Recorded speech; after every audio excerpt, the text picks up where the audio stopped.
Topping today's news, we get Prime Minister Davis' reaction after a major development at COP28 in Dubai. The Education Ministry back in the spotlight over school violence, this time involving parents. Gas station owners still pushing for a margin increase as the holiday season approaches. And the Track and Field Federation addressing concerns over a transgender male entering the female's bathroom.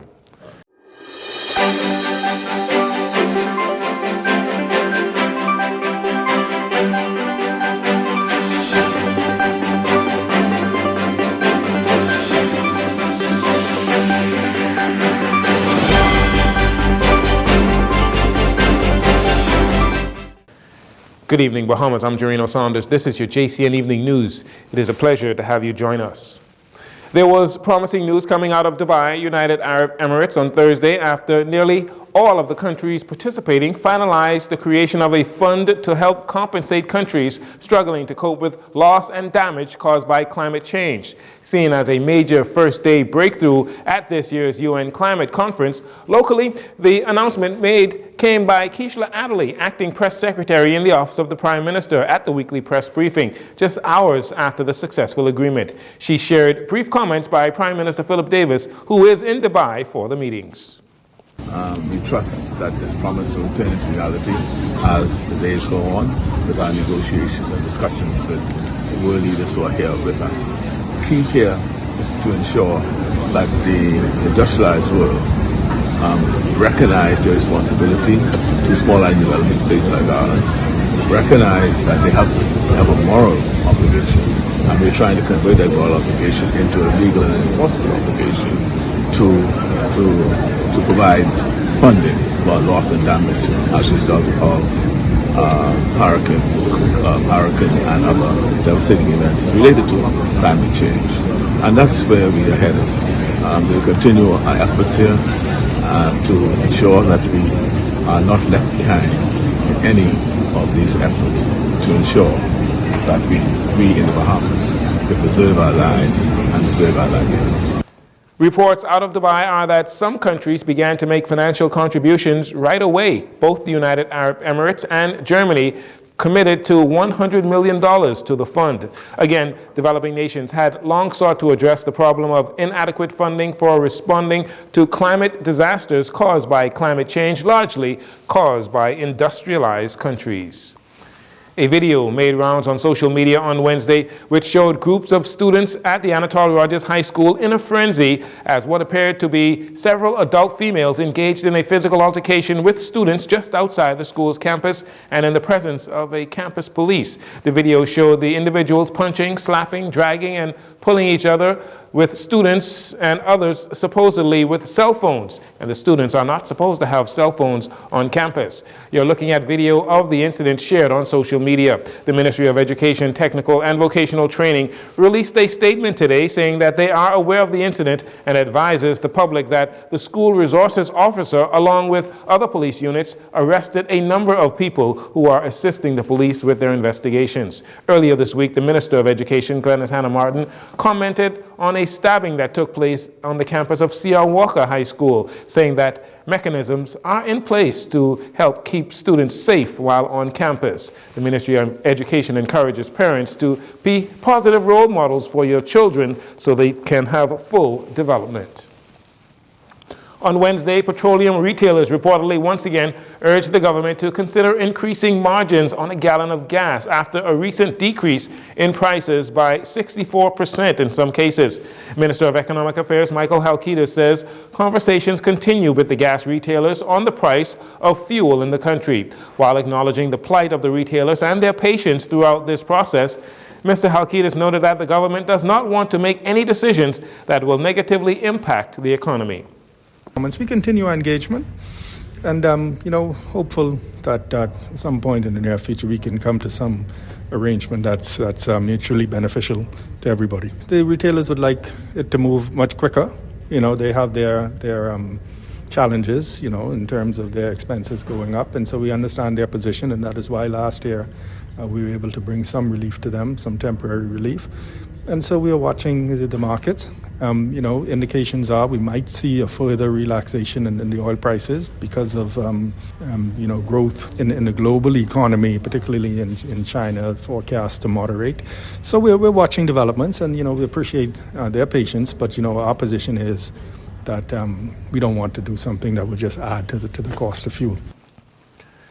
With global prices going down, the economic minister says we should see some relief at the gas pumps in the very near future. We import, of course, all of our fuel. And so, our prices locally are impacted, of course, by global prices, all right?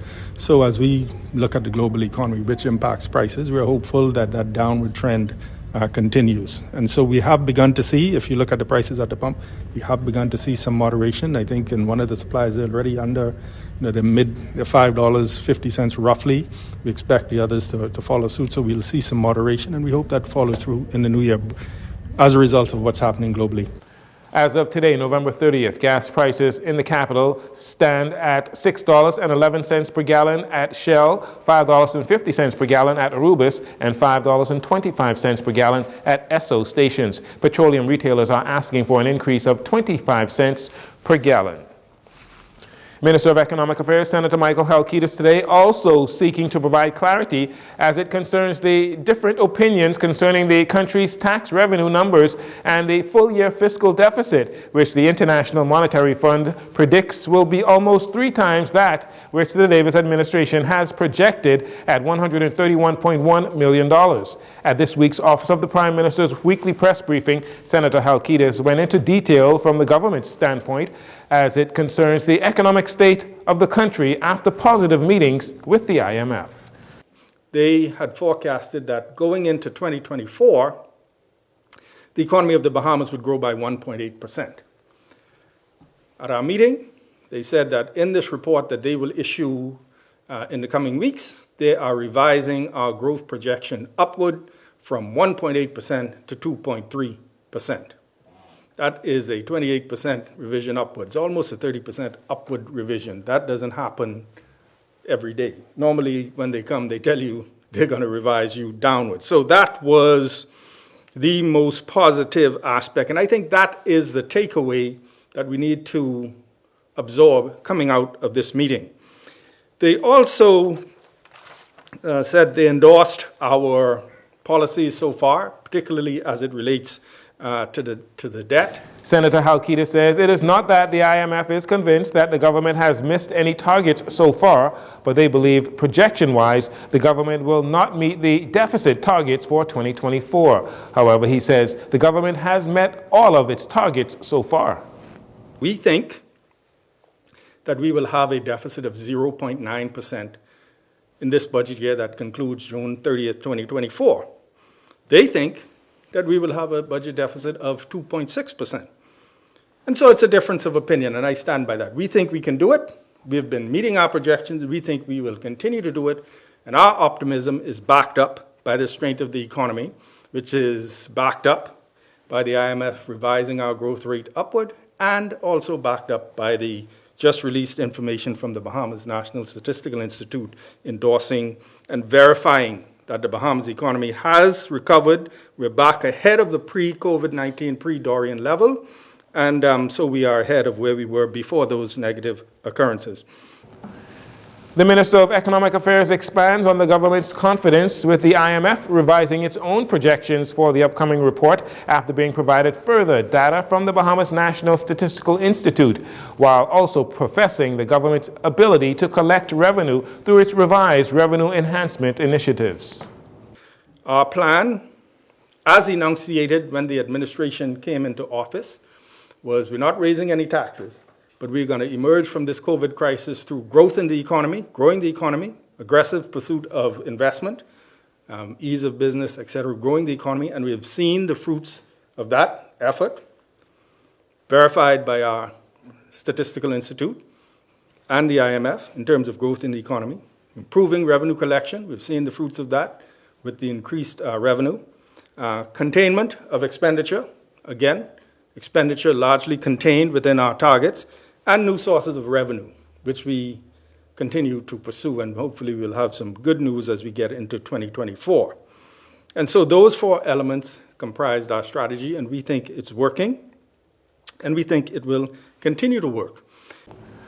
According to Senator Halkitis, based on the last meeting held with the International Monetary Fund, the financial institution recognizes the downward trajectory of the debt. He added that the government projects that by 2025-2026, debt to GDP will be at 72%, which would be a 25% drop from over 100% debt to GDP in June of 2021. And finally, in this segment, an urgent advisory was issued to members of the local Track and Field Federation, the Bahamas Association of Athletic Associations, the B3As, on Wednesday, following an incident where a male posing to be a female entered a female restroom to use the facilities. In a notice signed by CEO of the B3As, Maybelline Miller, states this is the type of action that is prohibited. She said males must use the male bathrooms and females must use the female bathrooms, irrespective of your sexual preference. This issue has been a topic of controversial discussion going on in the United States for recent times now. Meanwhile, the B3A's notice goes on to advise that as of Wednesday, yesterday, all athletic clubs are to ensure that athletes are accompanied into the restrooms and or even with an adult to safeguard the interest of the athletes. Additional security will also be requested at the stadium as police continue to investigate this incident. We'll take a break here. We'll be right back after these commercials.